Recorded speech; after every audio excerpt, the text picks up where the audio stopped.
Welcome to Activate Yourself with Geeta, Sidhu, Robb, where we feature otherwise normal people who, because of events in their life, have turned left and done unusual, inspiring, incredible things. Like build a business, become a happiness expert, marry a prince, create an empire, or like your host, set up a health and wellness business, Nosh Detox.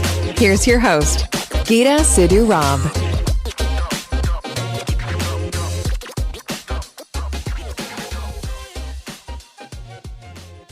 Hi, my name is Geeta, Sidhu, Robb, and this is Activate Yourself. And we're going to do something a little different today. I usually say to you, you know what, when life is giving you lemons and you think I'll make lemonade, that's all really good and well, but you feel terrible. You don't know how to have conversations about what you're saying. You don't know what you're going through. You don't know how to tell people what you're going through.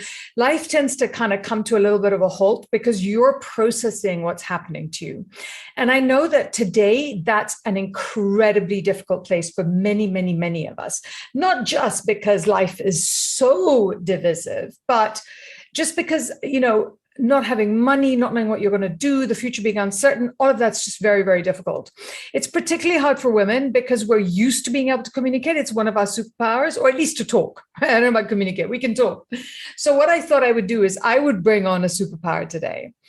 And today's guest is someone who will teach you when life hits you, how to talk about it, how to have the conversations you need to have, how to show up, being able to speak for you, by you, and with you. And so I think that's going to be really helpful for you. It's somebody that I have a huge amount of admiration and respect for, and I love her dearly. And she's someone I have paid to teach me how to talk. And y'all know I talk like all the friggin' time and for a living. So that's actually quite a really big deal. Let's welcome Sam Horn. Thank you, Geeta. I've really been looking forward to sharing some stories and insights with your listeners.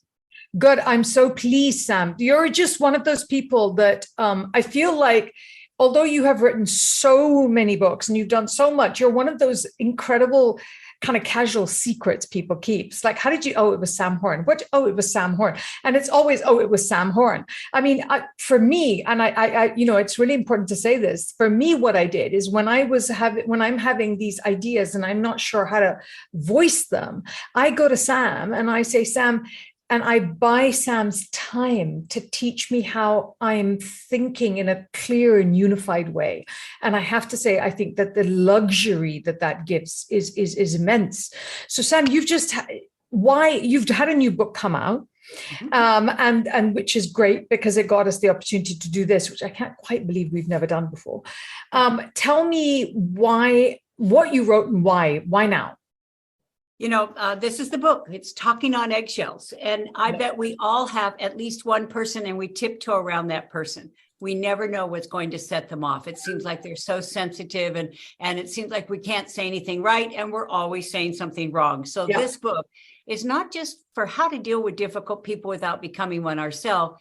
It's also how to walk into really stressful situations, high stakes situations, and say what we mean so we get what we want. Oh, I really like that. And especially, I think in terms of women, we don't like confrontation, and it's kind of one of those, you have to gird your loins type thing. And so being able to have conversations more comfortably is a really big deal because we hate all of them. So why did you write it? Like, what did you think, what made you think, okay, let me teach people how to do this better? You may know, I helped start and run the Maui Writers Conference. And, we had people fly in from around the world. They could pitch their screenplay to Ron Howard. They could pitch their novel to the head of Simon & Schuster. And yet in their 60 seconds, it's like, so tell me about your book. Wah, wah, wah, wah, wah, wah, wah, wah. And I saw people's dreams go down the drain. And I wrote this book because if we don't know what to say, then our relationships are never going to be what they want. We're never going to get the funding that we want. We're never going to get the job or promotion we want. So the beauty of being able to walk in with confidence and knowing what to say is the core goal of this book. So why do you think we aren't more of us taught to know what to say? Is it an inner confidence thing of asking for what you want, or is it the words, or is that linked? All of the above. It's the words, and we'll talk about that in just a moment. Many of us, though, we have a habitual conflict style. And like I grew up in the Cold War. No, not that Cold War. My dad was emotionally distant and my mom was emotionally wounded. And they just didn't talk to each other. And so I ended up talking on eggshells around them because silence was how they handled conflict. Oh, you mean the ones where they just sulk for years? And they're good people and they taught us to do the right thing. It's just they internalized it. Like there's 4 different conflict styles. It's avoid, you just don't know what to say, so you don't say anything. There's accommodate, you give in to go along. There's get angry, it's like you just blurt out whatever's on your mind or heart. And then there's assert. And this book is, once again, can I give you a quick example? Because if we show rather than tell, okay. There was a woman and she has learning disabilities and she got a job at Salvation Army and she was able to keep this job for a year, which was the first time in her 20s she'd ever been able to keep a job. Well, her manager said, you're up for a promotion. And the very next day said, you're in danger of losing your job. Now, before, Bethany would have melted. She would have withdrawn, retreat. She might have quit on the spot. She might have gone home, cried, dissolved into tears, gotten into a depression. Instead, her therapist had given her 4 words.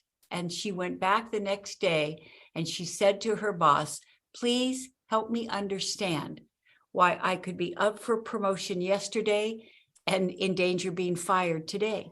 It turned a conflict into a clarifying conversation because just the rest of the story, her manager told her about a customer who had reported her for being rude. Bethany remembered the situation. The person had tried to bring in a used mattress with the cover off. They can't do that. She tried to explain the policy. He left in a huff, reported her. Now that the manager knew the whole story, she actually complimented Bethany on enforcing their policy and she got the promotion she deserved. Look at the difference, quitting the job, withdrawing, retreating, dissolving into tears, getting depressed, or saying, please help me understand, which can actually help us have a communication instead of a conflict. So when is it appropriate to say to somebody, please help me understand? Because it can't be appropriate. There are places where I think that would make me so vulnerable, I'd rather cut my foot off, right? Good for you. It's when we're confused, when something happens that we feel is not right or deserved or fair. And once again, instead of reacting, which makes it worse, or instead of going radio silent, which makes it worse. Yes. The words, please help me understand, at least are offering an opportunity for the person to explain why they made that decision, why they behave that way. And now we just turned impatience into empathy and understanding. And that's one of the points of this book. I love that. When you're reminding me that my best friend, who we had been together since high school, so late teenage in Europe, and is the closest person in the world to me. She was having her wedding, and she said, "Would you come and be a bridesmaid?" And one of her friends was the matron of honor. But and your weddings are anyway so emotional, and I was having to do everything, and I had flown in for this, and I'm like, so why am I doing everything? And so I said to her, I know there's a really good reason why I'm not matron of honor. Could you explain it to me? And I remember her pulling over the car and bursting into tears and going, I didn't know how to talk about this. I wanted to say to her, and I love you so much. And it was the most interesting experience of my life because she said, she has literally was my best friend from kindergarten. And we had said from kindergarten that this is what we were going to do. And there's no way. And our parents are friends and their grandparents she goes, there's no way I couldn't have done this. But as you can see, she's doing it in just name alone, but I had no choice. And I understood the cultural impetus behind that. And I was like, but if I hadn't done that, that would have hurt me so much. So I'm going to be saying the please help me understand more. Geeta, unless people are driving, get some paper and pen, put a vertical line down the center, put words to lose on the left, put words to use on the right. Ooh. So over on the left, we're talking about accusing and attacking. It's like, why didn't you pick me as your bridesmaid? We've been best friends, right? It's so easy to accuse or attack when we don't understand, when we're hurt by something. Look at the power of those 4 words on the right. Please help me understand, right? Now, the other person, we just open the door to an honest conversation instead of a hard conversation. Want another words to lose, words to use? Yeah. Okay. How about, what if somebody accuses us of something that's not true? Yeah. Quick 60-second story. I'm speaking at a women's conference. A woman put her hand up in the Q&A and said, Sam, why are women so catty to each other? Well, Geeta, I've heard that question many times. And I said, ladies, let's agree we are never going to ask or answer that question again, because every time we do, we reinforce that stereotype. So over on the left, put deny. If someone says, you women are so emotional, and we say, we're not emotional, now we are, right? Yes. If someone says, you don't care about your customers, we do too care about our customers. Now we're arguing with our customers about whether we care about our customers. So over on the left, someone accuses us of something that's not right, fair, true, kind. Do not deny it. Over on the right, you can do two things. You can say, what do you mean? Why do you say that? They may say with the customers, well, I've left 3 messages and no one come back. Oh, the real issue. Now we can address that instead of reacting to the attack. Or we can Don Draper it. Did you ever watch the TV sitcom Mad Men by any chance? Do you know what I'm talking about? I know what you're talking about, but no, I haven't. Okay. Don Draper said, if you don't like what's being said, change the conversation. So ladies, if someone says something and you don't like it, don't repeat it. Instead, say what you do believe. You know what I found? Women are real champions of each other. Yes. I wouldn't have this job if it weren't. So don't deny, redirect with what do you mean, or by going on record with what you do believe instead of arguing with what you don't. Oh, I love that. There's a thing where I trained as a lawyer, a corporate lawyer, and I worked as one for about a decade. And they always said to you, never, when somebody's in the witness box, you want to make sure that you always ask the unanswerable question. And it sounds exactly what you're saying, because the one we used to get given is, when did you stop beating your wife? Which is perfect, right? Either you haven't or you have, and it's just beautiful because you're trapped. So I really agree with that. I think that's really great. I had somebody say something like that to me recently, and I thought, I have nothing that I want to say to what you just said, so I'm not going to have that conversation. I'm going to have the conversation I want to have instead. That's so powerful. It's over on the left, people put, play the game, name the game, right? Because when they ask a manipulative double bind question like that, anything you say to that question is going to prove their point, right? So I agree. I've never thought about it like that, though. So I really like that. That's right. So we don't play their game. We name the game. For example, it's like, why are you putting me in the middle on this? I have a friend who's a bartender, and he said, Sam, the hardest part of my job is all my friends who come in wanting free drinks. I said, name the game. Say, you wouldn't be asking for a free drink, would you? Melissa Rivers said about her mom, Joan Rivers, she said, my mother was a travel agent for guilt trips. I love that. So if someone's trying to guilt us, what do we say? It's like, you're not trying to make me feel guilty, are you? Not anymore, they're not. When you name the game, you neutralize the game. I love that. Let's take a quick break and we'll be right back. UK Health Radio, the station that makes you feel good.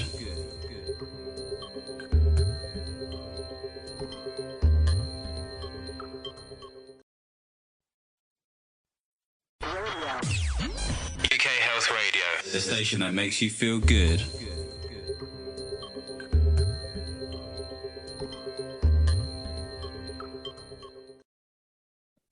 So we're back. I want to ask you, Sam, one of the areas that I think that we really fail to communicate is in intimate relationships. Because when you're dating, which is in itself a third place from hell, then how do you really feel, Geeta? third place from hell there. The thing about it is that there are just conversations that when we have sex with people, we stop having.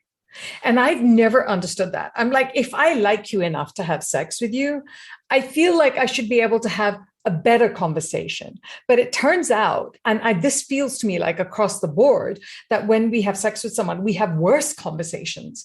Why do we stop trying to be intimate? Do you see what am I trying to say here? It's fear of the unknown, right? It's like the dynamics are, oh, what if I like him more than he likes me, right? What if he's going to think that I'm pressuring him for a commitment, right?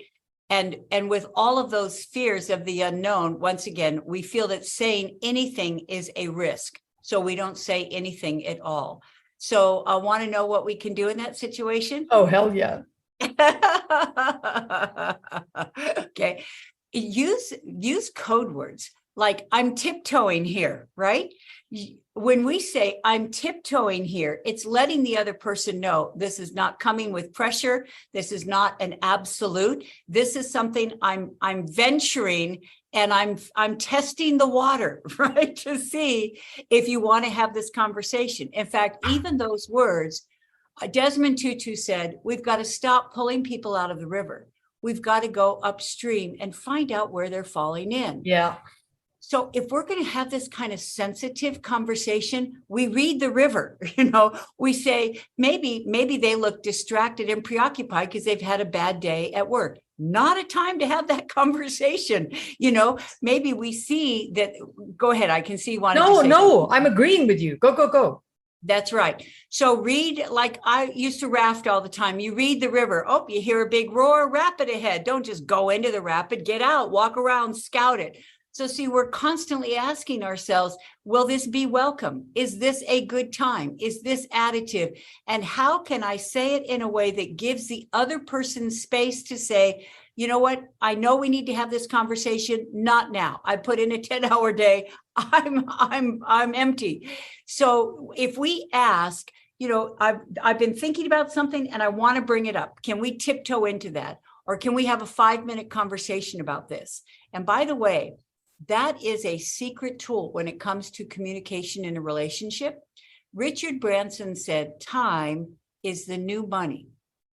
And a core idea of this book is time is the new trust. And if we just start talking and we do not mention time, the other person is thinking, how long is this going to take? Doesn't she see I'm busy? I have lots to do. They see what we're saying as an interruption and as an imposition. So if instead we say, I know you've had a hard day. Can I ask one question and then I'll be out of your hair? Or, you know what, I know that we've been putting off this conversation for a while. Can we have 5 minutes tonight to talk about it? And then we'll move on. And when we mention time, people are a lot more likely to give us their attention and time instead of internally rolling their eyes and wishing we'd put a sock in it. That's so interesting. I'm still stuck on you going, time is the new trust. Mm-hmm. Because if I am giving you my time, I think, I'm a raging introvert who works really hard, because I love it. And I have kids and everything. But I do think that I husband my time. That's the oldest possible way of putting it, but I do husband my time because I think that my time is valuable. And so if I'm going to help you, then I'm helping you.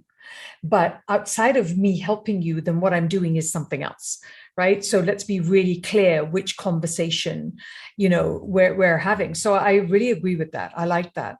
What is it that, Sam, what is it that when we have very blunt conversations, because I've been accused of this a lot, because I use the pull out the thorn of the foot scenario all the time, because I'm like, so are we actually saying this? And I'm always the one that will say the unthinkable and the unsayable, and I'm frequently doing it from stage because I'm only ever speaking to women.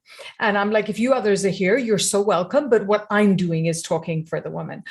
Why is it, how do we manage the process that makes us come across as too intense or combative, when actually if a guy said the exact same thing, they wouldn't be called combative. It would have been called decisive or something stupid, but acceptable. I'm just so grateful you're asking this question. I think we can be the pattern interrupt.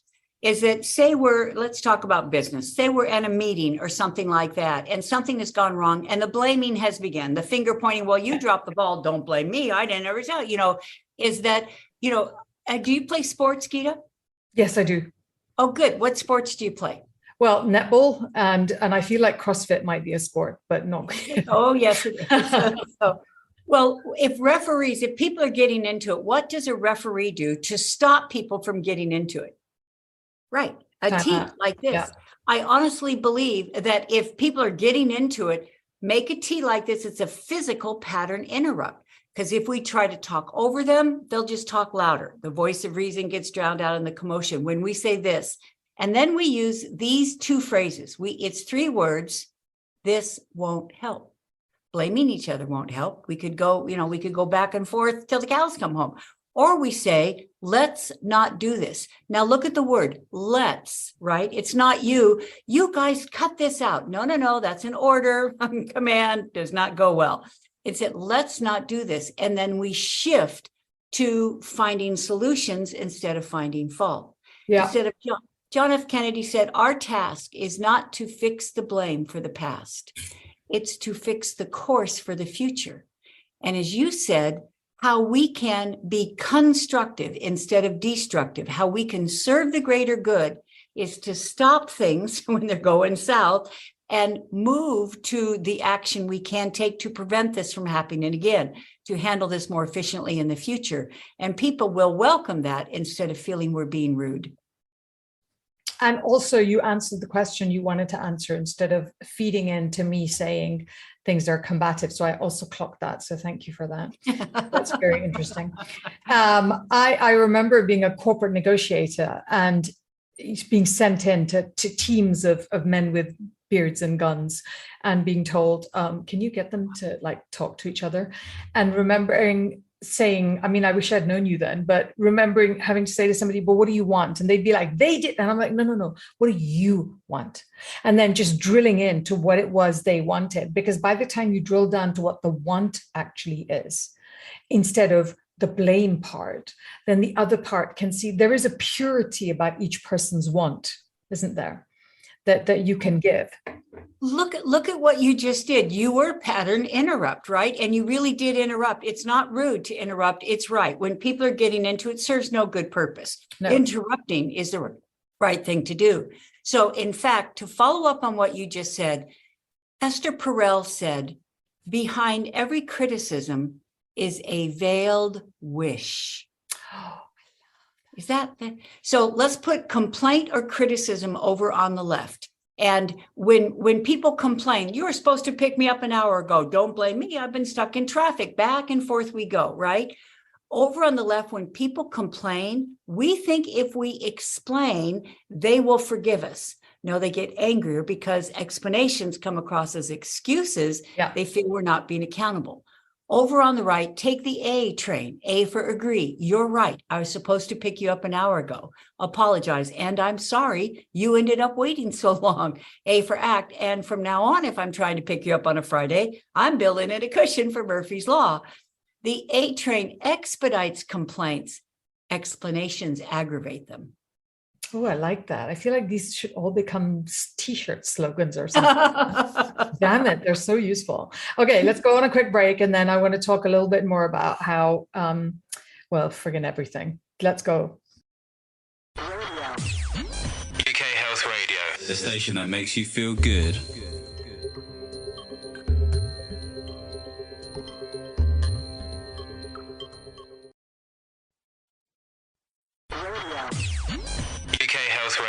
The station that makes you feel good.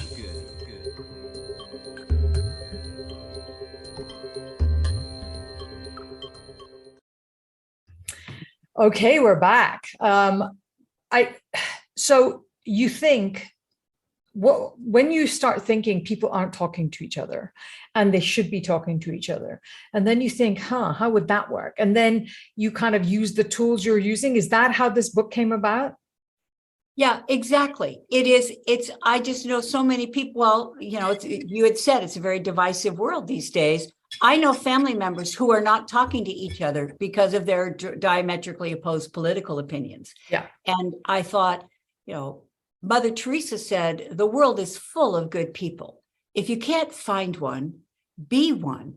Yeah. And I think we agree with that. We just may not know how to do it. So the goal of my book is to actually give, what do you say in that situation? What don't you say in that situation? So that instead of floundering and once again ending up not saying something or saying what's on the tip of our tongue, it's suggestions that actually help. Can I share one of my favorite stories about Please. the power of words to transform? I was visiting my son, Andrew, in New York. And we're sitting in the living room getting caught up. And 1-year-old Hero crawls across the floor, hauls himself up on a guitar that's over in the corner on a guitar stand, and starts pounding on the strings. Now, Andrew, over on the left, could have yanked the guitar away. He could have said no. He could have said, leave it alone. He could have said, stop pounding on. All of those things would have made it worse, their reactions, right? Andrew said one word. Do you know what he said? Gentle. And you know, I saw Hero's face transform. He reached back to the guitar. He went strum, strum, strum. There were bells up on the window, and he shook them and went ring, ring, ring. And Hero made music in that moment because Andrew chose to shape his behavior instead of shame his behavior. Yeah, I can see that. I noticed that, part of that is also the way I think generationally we were brought up, because so much of our cultural and the evolution of our upbringing was that you got caned at school, or you got stopped. Not that you were, how did you call it? Shaped, not shamed. Yeah. And we were shamed, stopped, and any other S word you can think of that is not good. And made that happen. How the other people that I think would be find really interesting group of people in terms of your book would be, because I was thinking, I have so many children, but I was thinking in terms of the kids, because they're generally speaking not used to communicating, because they spend so much time in electronics, so they speak in 3 letters. Now, I remember with my kids, we have a cultural imperative where, you walk into a room, you have to stand up, you have to shake hands with everybody and say hello, and it forces you to interact. And so even my shyest kid knows how to do the basics of it. But then I look at some of their friends coming around and they don't know how to say hello because it makes them nervous to do that, right? Yeah, that's there are actually companies hiring me because they're millennials, they're digital natives who grew up communicating, in emojis and thumbs, are ghosting their customers. They just lose the complaint slips because they don't know how to have that conversation. So here's an example is that, and by the way, Geeta, if you would like, people can send in afterwards. I will actually send them the words to lose, words to use they can put on the refrigerator so they can use these with their kids. Oh, yes, please. So, and here's one of my favorite examples about that is that, so let's talk about over on the left, a mother told me, Sam, it feels like, all I ever do is tell my kids no. It's like, Mom, can I play with my friends? No, you can't because you haven't done your chores. Mom, can I watch TV? No, you can't because you haven't done your homework. They see me as a big meanie because I'm telling them all the time what they can't do. Exactly. Over on the right, instead of no, you can't because, put yes, you can as soon as. Yes, you can play with your friends as soon as you finish your homework. Yes, you can watch TV right after you finish your chores, pick up your room, take out the trash. And she said, Sam, this is not semantics. This changes the whole dynamics of the relationship. Because when I tell them what they can't do because they see me as the meanie blocking them from what it is they want. When I say, yes, you can as soon as, who's in charge of getting what it is they want? They are. I think the thing as well with Sam, with you, is that because you observe this kind of stuff, then you come back with tools to help people with it. And I think that that's really effective because I don't think people understand that they can get better, and I think that that's the real issue. I think they think, oh, I'm a bad communicator, or I'm a bad this, or I'm a bad that. And for some reason, they just stand there. Whereas I've always thought if I was bad at something, well, how do I get better at it? It is really kind of how I think. And so for someone like you, who is incredibly expensive, although really good value, your books are such a route to understanding more of how you think, right? It's replicable. See, someone can say, don't let people get under your skin. Well, that doesn't help. That's a platitude, right? No, what do you say to yourself so people don't get under your skin? What do you say when people accuse you of something that's not true? What do you say when people are complaining? So here's another wonderful example, because you're right. These are tangible tools that anyone can do at any age. Over on the left, let's put frustrated. What can we do if we're frustrated or impatient with someone? And I get to tell a story about my 84-year-old Aunt Kay. And she volunteers at a hospital 5 days a week. She drives to help out at the help desk, even during COVID. And I asked her what that was like. And she said one word: stressful. I said, well, what was an example that was stressful? And she said, it happened. She said, a woman ran in through the double door. She was holding her phone up. She said, my daughter was just in an accident. She's in the ER. I need to see her. Well, you may remember the policy as there was only one visitor per patient per day, or no visitors. So Kay called the ER. There's somebody already with the daughter, and she has to tell the mom she cannot get in to see her daughter. Well, the woman lost it. She's screaming, she's crying. Now, over on the left, Kay could have reacted, how rude. This isn't my fault. Why are you blaming me? I don't make the rules. Instead, she asked herself 4 words. Do you know what the 4 words are? How would I feel? How would I feel? 100%. If my daughter was everyone. It moved her from impatience to empathy, from contempt to compassion, from there's nothing I can do to let me see if there's something I can do. She called the ER back. She said, who's with the daughter? It was the Uber driver who had brought her in. For heaven's sake. She was able to explain the situation and thank him. He left, and the mother was able to get with the daughter. This is not just wordplay. This changes lives and relationships. When we're feeling frustrated, how rude, not my fault. Wait, how would I feel? We may not like it or agree with it. We may understand it, which moves us from nothing I can do to let me see if there's something I can do. Yeah.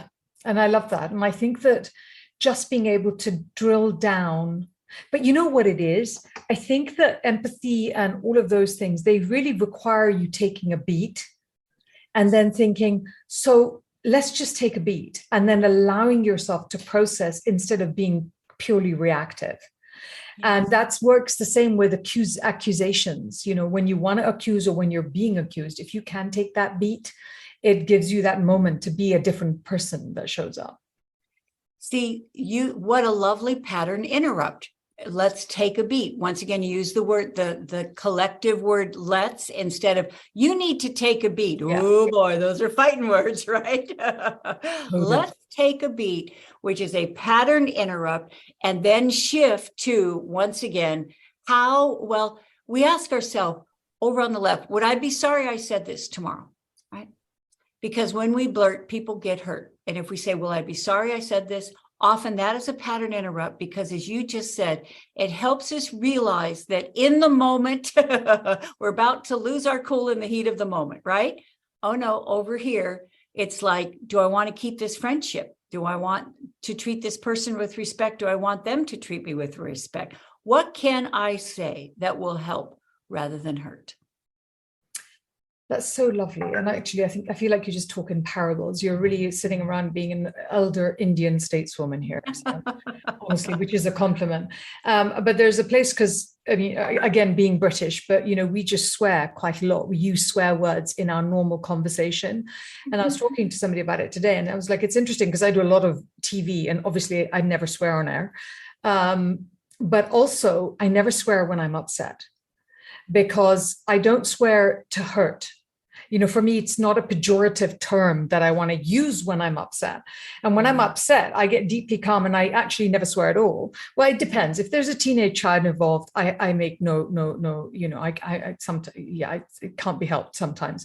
But to be fair, because I'm human. But generally speaking, when I'm really upset, I won't swear. And part of that is because when I'm really upset, I'm so careful about what is going to come out of my mouth, because I know that the ability to deeply hurt is there. Oh, I love it. We could do this for the next 15 hours.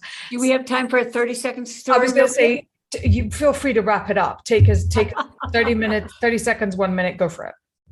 Okay, is that I just love what you're saying about swearing, because Dr. Ivan Meisner is the founder of BNI, which has 300,000 members around the world.